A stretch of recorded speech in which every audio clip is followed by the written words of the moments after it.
बिस्मिल्लाहिर्रहमानिर्रहीम। Colligative properties of electrolytes. अभी तक जो हमने पढ़ा है, जितनी कोलिगेटिव प्रॉपर्टीज़ को डिस्कस किया है, उसमें हमने ये कंडीशन लगाई थी कि सल्यूट नॉन इलेक्ट्रोलाइट है। इसका मतलब ये है कि सल्यूट के जितने पार्टिकल्स लिए हैं वो ऐसे ही हैं, वो आयोनाइज नहीं हुए। नॉन इलेक्ट्रोलाइट का मतलब है वो आयोनाइज नहीं हुए। मैंने ये थोड़ा मेंशन किया यहाँ। फॉर एग्ज़ाम्पल जो कोलिगेटिव प्रॉपर्टीज़ हमने डिस्कस की हैं, वहाँ हमने शुगर ली थी C12H22O11। तो जितने इसके मालिक्यूल्स ये थे वो इतने ही रहेंगे, क्योंकि ये मालिक्यूल है, ये आयंस में स्प्लिट अप नहीं होता। अब हम जो डिस्कस करने लगे हैं वो इलेक्ट्रोलाइट के लिए कोलिगेटिव प्रॉपर्टीज़ को डिस्कस करने लगे हैं। तो जब हम इलेक्ट्रोलाइट कंसीडर करते हैं तो इलेक्ट्रोलाइट तो जब सोल्यूशन बनता है तो वो आयंस में स्प्लिट हो जाता है। तो हम जितने उसके पार्टिकल्स कंसीडर कर रहे होते हैं उससे ज़्यादा मिलते हैं। 2 मिलेंगे, 3, 4, जितने उसके अंदर आयंस होंगे उतने टाइम्स वो स्प्लिट अप होगा, उतने टाइम्स वो देगा। हमने फॉर एग्जांपल 1 मोल NaCl लिए हैं तो हमें पार्टिकल 2 मोल्स मिलेंगे, क्योंकि 1 मोल डिकम्पोज होकर 2 मोल्स आयंस दे रहा है। लेकिन नॉन इलेक्ट्रोलाइट जितने मोल्स यूज़ किए हैं उतने उसके मालिक्यूल होंगे और वो आयोनाइज नहीं होते, उतनी कंसिडर होगी अमाउंट उसकी। The colligative properties of solutions, यानी हमने कौन कौन सी स्टडी की हैं। वेपर प्रेशर में डिप्रेशन, बॉइलिंग पॉइंट में एलिवेशन और फ्रीजिंग पॉइंट में डिप्रेशन, और इसी तरह ऑस्मोटिक प्रेशर भी होता है जो हमने नहीं डिस्कस किया। ये सारी डिपेंड करती हैं totally on the total number of solute particles present in solution. यानी इन सारी प्रॉपर्टीज़ का ताल्लुक, कोलिगेटिव प्रॉपर्टीज़ का ताल्लुक है total number of particles of solute. जितने ज़्यादा पार्टिकल्स होंगे सल्यूट के, उतनी ये कोलिगेटिव प्रॉपर्टी ज़्यादा शो, यानी उनकी वैल्यू ज़्यादा शो होगी। तो पार्टिकल्स की सल्यूट के पार्टिकल्स की तादाद पे इनका लिंक है। द वेरियस इलेक्ट्रोलाइट्स, ये सारे ऊपर जो थे वो नॉन इलेक्ट्रोलाइट्स को कंसिडर करके प्रॉपर्टीज़ स्टडी हुई थी। वेरियस इलेक्ट्रोलाइट जब वो पानी सोल्यूशन बनता है उनका, तो वो आयनाइज होते हैं और उनके आयनाइज होने से मोर देन 1 पार्टिकल मिलता है पर फार्मूला यूनिट इन सोल्यूशन। यानी इसका फार्मूला यूनिट NaCl है, तो इसके आयनाइज होने से एक फार्मूला यूनिट से 2 आयन मिलते हैं। तो एक से ज़्यादा, एक फार्मूला यूनिट से 2 आयन NaCl के मिल रहे हैं, 3 भी मिल सकते हैं अगर कोई कैल्शियम क्लोराइड है तो, या कोई और कंपाउंड है 4 भी मिल सकते हैं। यानी बात यह है कि जितने पार्टिकल्स आप डिज़ोल्व कर रहे हो उससे ज़्यादा आयंस मिलेंगे जब वो आयनाइज होगा इलेक्ट्रोलाइट। देयरफॉर जो कोलिगेटिव इफेक्ट आएगा इलेक्ट्रोलाइट का सोल्यूशन का, वो हमेशा ज़्यादा होगा जितना हम उसे नॉन इलेक्ट्रोलाइट कंसीडर करके कैलकुलेट कर रहे थे of the same molar concentration. यानी हमारे पास 1 मोलर सोल्यूशन ग्लूकोज का है और 1 मोलर सोल्यूशन NaCl का है, तो कोलिगेटिव इफेक्ट किसका ज़्यादा आएगा? NaCl का, क्योंकि NaCl का 1 मोल आयोनाइज होकर 2 मोल्स आयन दे रहा है, तो पार्टिकल्स बढ़ गए हैं, डबल हो गए हैं, तो कोलिगेटिव इफेक्ट भी डबल हो जाएगा। लेकिन ग्लूकोज का 1 मोल जो है वो 1 मोल ही रहेगा, वो आयोनाइज नहीं होगा। To represent the colligative properties, electrolytes के लिए रिप्रेजेंट करने के लिए तो सेम वही रिलेशन अप्लाई करना है जो हमने नॉन इलेक्ट्रोलाइट के लिए निकाला है। तो साइंटिस्ट वैंट हॉफ ने सजेस्ट किया है, एक फैक्टर को इंट्रोड्यूस किया है फॉर इलेक्ट्रोलाइट्स, और वो है I. This is now known as, इसे वैंट हॉफ फैक्टर कहते हैं।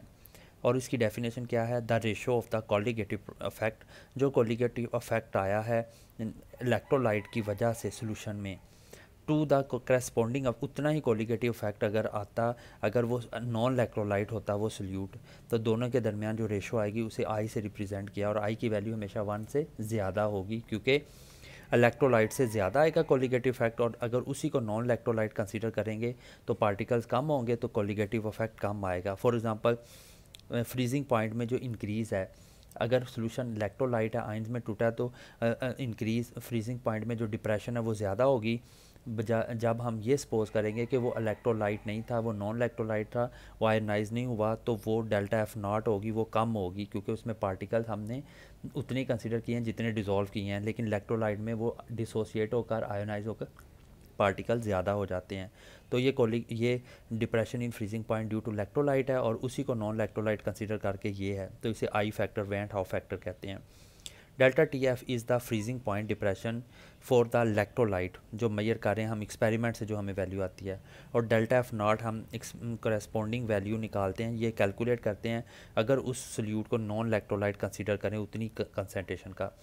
1 मोल सोल्यूट के लिए हमने कैलकुलेट किया ये डेल्टा एफ नॉट आएगी, और उसको एक्सपेरिमेंट से देखा है तो वो आयन में टूट जाता है तो वो ज़्यादा आती है ऊपर वाली। In other words delta F not जो होती है ये वैल्यू है जो फ्रीजिंग पॉइंट में डिप्रेशन हुई है जब सोल्यूशन को इलेक्ट्रोलाइट कंसीडर किया है। और डेल्टा एफ नॉट जो है, डेल्टा एफ नॉट जब सोल्यूशन को कहा है कि ये आयोनाइज नहीं हुआ, नो आयोनाइजेशन हुई है। ये इक्वेशन नंबर 1 है। तो from equation number 1 delta F जो है ये क्या है, जो आयोनाइज जब हुआ है तब उसके फ्रीजिंग पॉइंट में जो डिप्रेशन हुआ है is equal to I went into delta F naught जब आयोनाइज नहीं हुआ वो वाला इलेक्ट्रोलाइट या solute. We know that delta F naught delta T F naught dot, हमें पता है ये हमने पीछे डिराइव किया है, delta T F naught is equal to 1000 K F W small W over small M into capital W के equal था। अब डेल्टा एफ किसके इक्वल होगा? सो डेल्टा एफ किसके इक्वल होगा? इसके साथ आई को मल्टीप्लाई कर देंगे तो ये इक्वेशन नंबर 3 बन जाएगी। ऊपर इक्वेशन नंबर 2 है जो हमने नॉन इलेक्ट्रोलाइट के लिए खुद डिराइव की थी, और ये इक्वेशन है इलेक्ट्रोलाइट के लिए, यानी जो इलेक्ट्रोलाइट के लिए नॉन इलेक्ट्रोलाइट के लिए आई है उसको आई से मल्टीप्लाई कर देंगे तो इलेक्ट्रोलाइट्स के लिए हो जाएगी, और delta F naught delta T F not की बजाय डेल्टा टी एफ हो जाएगा। अ सिमिलर रिलेशन, ये तो फ्रीजिंग पॉइंट डिप्रेशन के लिए रिलेशन है।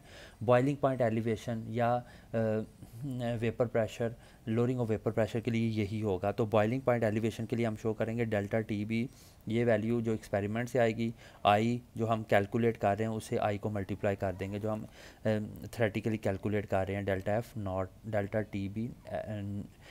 टी बी नॉट के इक्वल है, और इसे आई से मल्टीप्लाई कर देंगे तो डेल्टा टी बी आ जाएगी। The value of I can therefore be calculated from the experiment data से, एज मैंशन इन फिगर 4 से हम आई की वैल्यू निकाल सकते हैं। यानी ये हम एक्सपेरिमेंट से निकाल लेंगे और ये हम कैलकुलेट करेंगे तो दोनों को रेशो ले लेंगे तो आई की वैल्यू आ जाएगी। It has been found that once I is known, अगर हमें किसी भी कंसंट्रेशन के ऊपर आई की वैल्यू पता है फ्रीजिंग पॉइंट डिप्रेशन के लिए, तो वही आई वैल्यू होगी उसी कंसंट्रेशन पे ऊपर free elevation boiling point elevation के लिए भी वही वैल्यू होगी। इसका मतलब है आई की वैल्यू चाहे आप फ्रीजिंग पॉइंट डिप्रेशन वाली प्रॉपर्टी निकाल लें, चाहे बॉइलिंग पॉइंट एलिवेशन वाली, चाहे vapour lowering of vapour pressure वाली, आई की वैल्यू अगर कंसंट्रेशन सोल्यूट की चेंज नहीं कर रहे, आई की वैल्यू हर एक की सेम आएगी। किसी भी प्रॉपर्टी को स्टडी कर लें वेयर द सबस्क्रिप्ट ज़ीरो, कहीं भी सबस्क्रिप्ट ज़ीरो नज़र आ रहा है उसका मतलब ये है कि हम ये कंसिडर कर रहे हैं कि सोल्यूट जो है वो नॉन इलेक्ट्रोलाइट है, वो आयनाइज नहीं हुआ। ये कंसिडर करते हुए जब हम उसे कैलकुलेट करते हैं, एक्सपेरिमेंटली फाइंड नहीं करते। एबनॉर्मल मॉलिक्यूलर मैसेज जो आते हैं इलेक्ट्रोलाइट्स के, तो अब इसका मतलब यह है कि जो हम मॉलिक्यूलर मैस फार्मूले से निकाल रहे हैं और जो एक्सपेरिमेंट से आता है उनमें क्या डिफरेंस है, क्या चीज़ है, उसको हम देखते हैं। Delta F over delta F not किसके इक्वल है? Delta F over delta F not जो है वो इक्वल है आई के, ये इक्वेशन नंबर 1 के मुताबिक। और अगर हम इक्वेशन 3 और 2 को आपस में डिवाइड कर दें, इक्वेशन 3 ये है और 2 ये है, तो delta F over delta F naught ये कर के ये आ जाती है value M naught over M के इक्वल आ जाती है। एम नॉट नीचे है, ये सारा देखें, delta F over delta T F over delta T F naught, delta T F किस में है? इक्वेशन 3 में है, और delta T F naught equation 2 में है। तो इसे लिख लें डिवाइडिंग इक्वेशन 2 नहीं, इक्वेशन 2 बाय इक्वेशन 3 बाय 2, तो 3 को 2 से डिवाइड करेंगे तो ये सारी वैल्यू लिखेंगे, नीचे 2 की वैल्यू लिखेंगे डिवाइड करके, ऊपर 3 की नीचे 2 की वैल्यू लिखेंगे तो कैंसिल हो जाएगा सारा कुछ, और नीचे ऊपर ये एम नॉट नीचे रह जाएगा, डबल डिनोमिनेटर में ये ऊपर चला जाएगा और एम नीचे है तो एम नॉट ओवर एम आ जाएगा।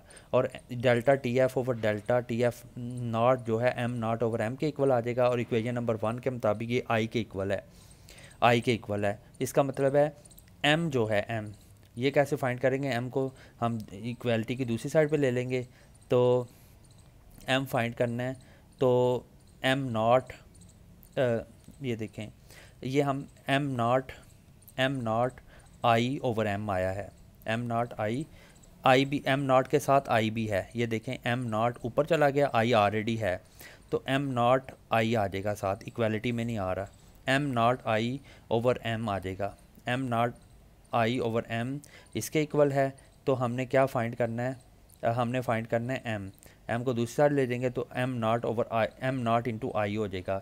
एम नॉट क्या है, वो मालिकुलर मैस है जो फार्मूले से निकाल रहे हैं किसी भी इलेक्ट्रोलाइट का, और एम क्या है, वो मालिकुलर मैस है जो डेटा से आता है, यानी कैलकुलेशंस करके ऑब्जर्व डेटा से आता है।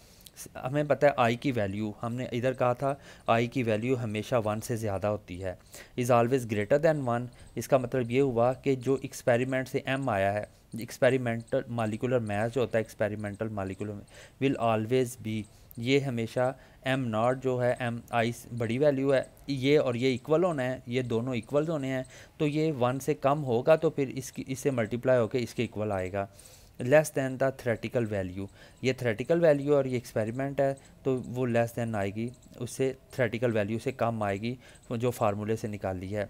फार्मूले से जो कैलकुलेट किया वैल्यू वो ज़्यादा होगी, और molecular math will always be less than the theoretical, जो एक्सपेरिमेंट से वैल्यू आएगी वो कम आएगी मालिकुलर मैथ्स की, और जो हम कैलकुलेट कर रहे हैं फार्मूले से वो ज़्यादा आएगी। Relation between van't Hoff factor and degree of dissociation. Since colligative properties depend on the number of particles in solution, कोई भी कोलिगेटिव प्रॉपर्टी है उसका ताल्लुक है नंबर ऑफ पार्टिकल्स जो सोल्यूशन में होते हैं। तो वैन हाउ फैक्टर जो may be represented as ratio ले नंबर ऑफ पार्टिकल जो सोल्यूशन में है to the number of obtained assuming, अगर आयोनाइजेशन नहीं हुई तो फिर कितने पार्टिकल्स मिलते हैं वो अज्यूम करके। आई की वैल्यू, आई क्या है, जो असल पार्टिकल मिले आयोनाइज होने के बाद, और वो पार्टिकल जो जब हम सपोज ये कर रहे थे कि ये इलेक्ट्रोलाइट आयोनाइज नहीं हुआ, ऐसे ही रहा अनआयोनाइज्ड, तो वो जो विदाउट आयोनाइजेशन जो है वो पार्टिकल्स है। द डिग्री ऑफ डिसोसिएशन, इसे आई कहते हैं, is the fraction. Degree of dissociation क्या चीज़ होती है, डेफिनेशन बनेगी, ये भी एमसीक्यू बनेगा। डिग्री ऑफ डिसोसिएशन आगे नई वैल्यू है, नई डेफिनेशन है। इट इज़ द फ्रैक्शन, वो हिस्सा इलेक्ट्रोलाइट का जो डिसोसिएट हुआ है आइंस में एक्वा सोल्यूशन में। सपोज करते हैं एक इलेक्ट्रोलाइट है वो 50% डिसोसिएट हुआ है, तो उसकी डिग्री ऑफ डिसोसिएशन 0.1 आ जाएगी, 0.5 आ जाएगी, कि 1 में से 50% हुआ है तो 0.5 आ जाएगी, ओवर 1 कर देंगे, यानी टोटल अमाउंट 1 कंसिडर किया है तो 50% हुआ है तो 0.5 आ जाएगी। The degree of dissociation is alpha से रिप्रेजेंट करते हैं। सपोज करते हैं 1 मोल हमने इलेक्ट्रोलाइट लिया है और उससे क्या हुआ है, उससे एन न्यू का मतलब है कि आइंस बने हैं, एन टाइम्स आइंस बने हैं कंप्लीट डिसोसिएशन के बाद, और डिग्री ऑफ डिसोसिएशन जो अल्फ़ा है वो इफ़ अल्फ़ा से शो कर रहे हैं the total number of particle solution में जो मौजूद होंगे वो कितने होंगे, जो अनडिसोसिएटेड पार्टिकल्स हैं वो कितने हैं, टोटल 1 है, 1 में से अल्फ़ा जो है वो डिसोसिएट हो गए हैं तो बाकी जो रह जाएंगे 1 माइनस अल्फ़ा हैं। नंबर ऑफ आयन जो प्रोड्यूस होंगे एल न्यू होंगे, अल्फ़ा न्यू के अल्फ़ा का मतलब, न्यू का मतलब है जितने आयन्स हैं पर एक फार्मूले के अंदर, तो जितने आयन बने, जितना वो आयोनाइज हुआ है, फॉर एग्जांपल 0.5 मोल आयोनाइज हुआ है, तो एक मालिक्यूल के आयोनाइज होने से न्यू मालिक्यूल मिल रहे हैं, न्यू आयन्स मिल रहे हैं, तो हमने 0.5 को न्यू से मल्टीप्लाई कर देंगे, ठीक है। जैसा NaCl जो है उससे 2 आयन मिल रहे हैं तो ये न्यू 2 है, और 0.5 हुआ है तो 2 को 0.5 से मल्टीप्लाई कर देंगे। 0.5 आयोनाइज हुआ है और आयोनाइज होने से एन न्यू का मतलब है उस 2 आयन्स मिले हैं, किसी के 3 मिलते हैं। टोटल नंबर ऑफ़ पार्टिकल्स कैसे होंगे, टोटल नंबर ऑफ़ पार्टिकल्स होंगे 1 माइनस अल्फ़ा, ये वो पार्टिकल हैं जो डिसोसिएट नहीं हुए, और ये वो पार्टिकल हैं जो डिसोसिएट होने के बाद जो आइंस बने हैं, तो टोटल दोनों को सम अप कर देंगे तो आई की वैल्यू कैसे आ जाएगी, आई होगी टोटल नंबर ऑफ़ पार्टिकल जो सोल्यूशन में डिवाइडेड बाय टोटल, तो 1 के इक्वल थे, टोटल जो अमाउंट डिज़ोल्व की थी 1 थी, तो हम कहेंगे 1 तो लिखने की ज़रूरत नहीं है, 1 ही है, तो इधर 1 है, आई उधर जाके -1 हो जाएगा, आई -1, और इधर होगा अल्फ़ा न्यू माइनस अल्फ़ा हो जाएगा, प्लस अल्फ़ा न्यू है उसे शुरू में लिख लेंगे और माइनस अल्फ़ा को बाद में लिख लेंगे, इनमें से अल्फ़ा कॉमन ले लेंगे तो न्यू -1 रह जाएगा। तो अल्फ़ा की वैल्यू निकालनी है तो I minus 1 over nu -1। This expression states that the relation between van't Hoff factor और डिग्री ऑफ डिसोसिएशन में रिलेशनशिप है। आई की वैल्यू अगर हमें पता है तो हम अल्फ़ा की वैल्यू कैलकुलेट कर सकते हैं। अल्फ़ा क्या है, वो पार्टिकल्स, वो अमाउंट जो आयोनाइज हुई है इलेक्ट्रोलाइट की, वो अमाउंट जो आयोनाइज हुई है उसे अल्फ़ा कहते हैं। अल्लाह हाफिज़।